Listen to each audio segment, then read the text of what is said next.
L'expérience est une lanterne attachée dans le dos, qui n'éclaire que le chemin parcouru. Un acteur politique réclame une trêve aux manifestations d'humeur du peuple sur les réseaux sociaux.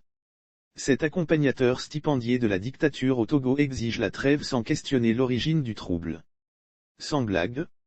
Cynique Monsieur Goguet fait de l'argument qu'on trouvait des débordements sur la toile l'origine des maux qui minent le Togo. Exit l'accablante inanité des manquements de l'opposition.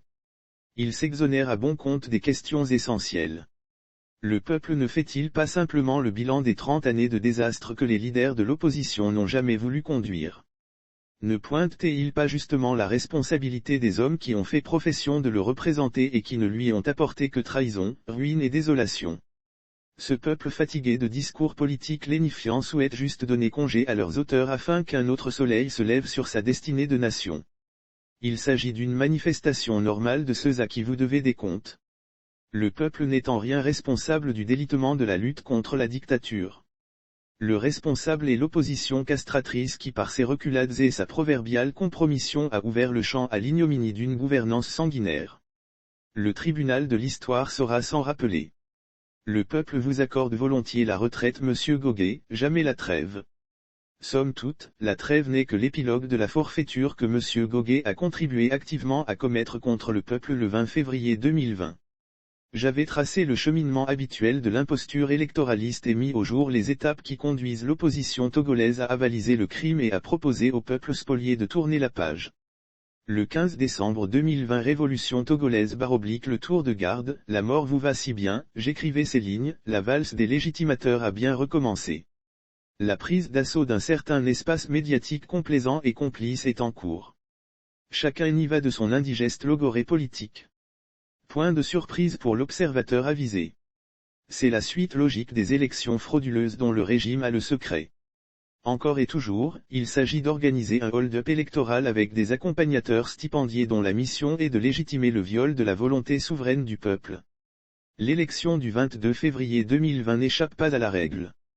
Invité de l'émission L'autre journal de l'alternative, Monsieur Apévon a perfidement ironisé sur l'intérêt de réclamer la victoire du peuple aussi loin de l'élection.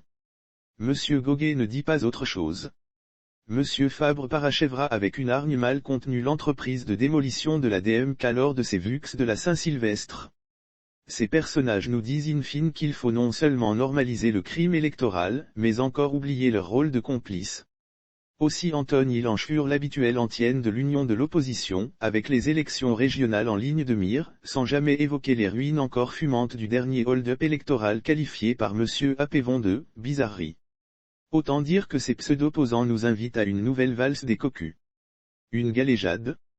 Ne nous leurrons pas, ils rebâtissent autour de leur véritable mandant de Lomé II la barrière de sécurité menacée par le réveil du peuple porté par une perceptible lame de fond. L'union de l'opposition qu'ils proposent n'a pas plus de chances de réussir que les précédentes. Les bases sont viciées et volontairement clivantes. Que vaut une union de l'opposition qui évacue l'épineux contentieux électoral en cours? À quoi peut conduire une union des forces du changement qui tient à sa lisière le PNP et la DMK?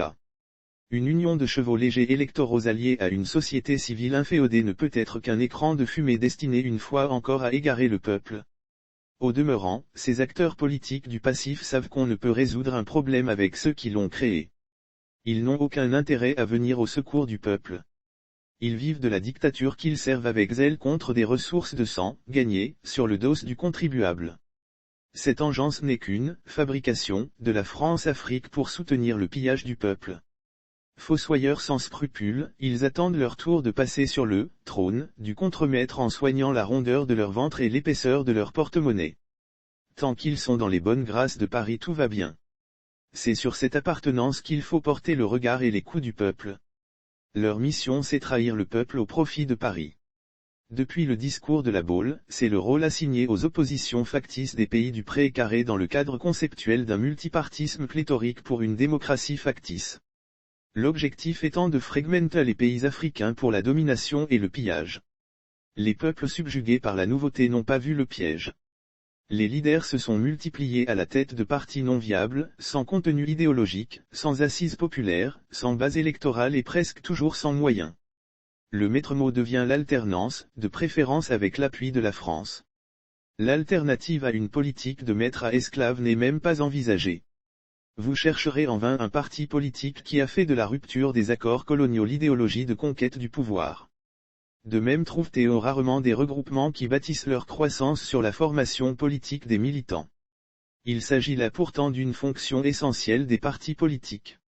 Le parti politique au Togo est un centre de profit au bénéfice exclusif de son leader servi par des militants fanatisés et politiquement analphabètes. Le phénomène sectaire n'est pas loin. La violence verbale et les vaines rodomontades font office de discours politiques et de programmes de société. Demandez l'idéologie de ces partis et vous serez surpris qu'elle ne se résume qu'à la pensée du chef. Le programme.